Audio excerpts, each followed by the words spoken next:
డబా. Hi అండి, ఎలా ఉన్నారు? ఈరోజు మీకు కొత్త వంటకం చూపిస్తున్నాను. ఏంటో తెలుసా? ఆకుకూరల బిర్యానీ. కొత్తగా ఉంది కదా? లేదండి, చాలా ఈజీగా చేసుకోవచ్చు and very very taste and ఎంతో యూజ్ఫుల్ ఫుడ్ అనమాట. ఫస్ట్ ఒక బాండి తీసుకొని దానిలో ఒక 2 స్పూన్స్ నెయ్యి వేసుకొని అండ్ ఆయిల్ కొంచెం వేసుకోండి. దానిలో వచ్చి పలావ్ ఆకులు అండ్ చెక్క లవంగాయి దానికి సంబంధించినవి మాత్రం వేయండి. వీటిని కొంచెం వేగాక అందులో ఆనియన్ మిర్చి కూడా యాడ్ చేసుకోండి. దీనిలో నేను యాలకులు కూడా వేసానండి. యాలకులు ఫర్ ఫ్లేవర్ అనమాట.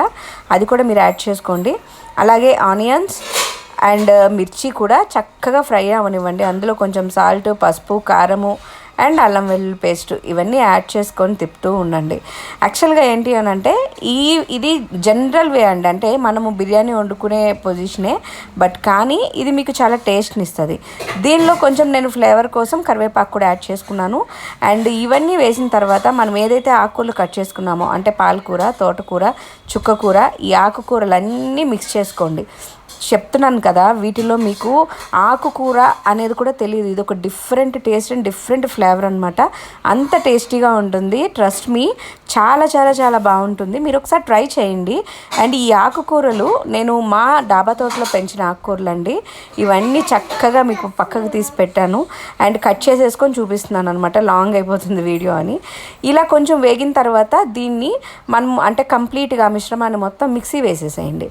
ఈ మిక్సీ వేసిన తర్వాత వచ్చిన గ్రేవీని అదే బాండీలో 1 స్పూన్ నెయ్యి కానీ ఆయిల్ కానీ యాడ్ చేసుకోండి. దానిలో మనం గ్రైండ్ చేసి పెట్టుకున్న ఈ మిశ్రమాన్ని మిక్స్ చేసేసేయండి.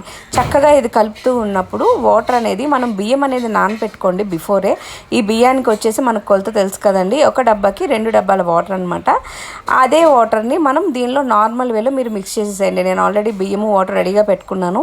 దాన్ని చక్కగా అందులో వేసేసాను అనమాట. ఇది వేసేసిన తర్వాత చక్కగా మిక్స్ అయిపోతుంది అండ్ నార్మల్ వేలో ఉంటుంది. చూసారు కదా ఎలా ఉడుకుతుందో. ఎంత ఈజీ అండి, మీకు పెద్ద పని కూడా అనిపించదు. బట్ కానీ పిల్లలు కానీ ఇలా ఆకుకూరలు ఇష్టపడిన వాళ్ళకి కానీ ఇలా పెట్టడం చాలా చాలా చాలా చాలా ఇష్టంగా తింటారు. అండ్ చాలా ఇష్టపడిన వాళ్ళు కూడా ఉంటారు. బట్ కానీ ఇలా మిక్స్ చేసి పెట్టండి, కొత్త టేస్ట్ వస్తుంది. కంపల్సరిగా నచ్చుతుంది వాళ్ళకి. ఇలా కూడా మనం ఆకుకూర పెట్టచ్చా అని. చూడండి, రైస్ అనేది చక్కగా కుక్ అయిపోయింది. దాన్ని చక్కగా ఒక ప్లేట్లోకి తీసుకున్నాను.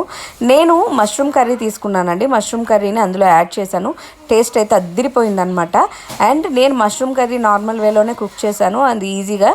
బిఫోర్ నా వీడియోస్లో కూడా మీకు ఆ మష్రూమ్ కర్రీ దొరుకుతుంది, ఒకసారి మీరు చూడండి. అండ్ ఈ రైస్ కూడా మీరు ఒకసారి ట్రై చేసి నాకు చెప్పండి. అండ్ లీఫ్ బిర్యానీ ఎంత బాగుందో కదా, వినడానికి కూడా డిఫరెంట్గా అండ్ తినడానికి కూడా టేస్టీగా. నా వీడియోస్ నచ్చితే లైక్ చేయండి, షేర్ చేయండి, సబ్స్క్రైబ్ చేయండి.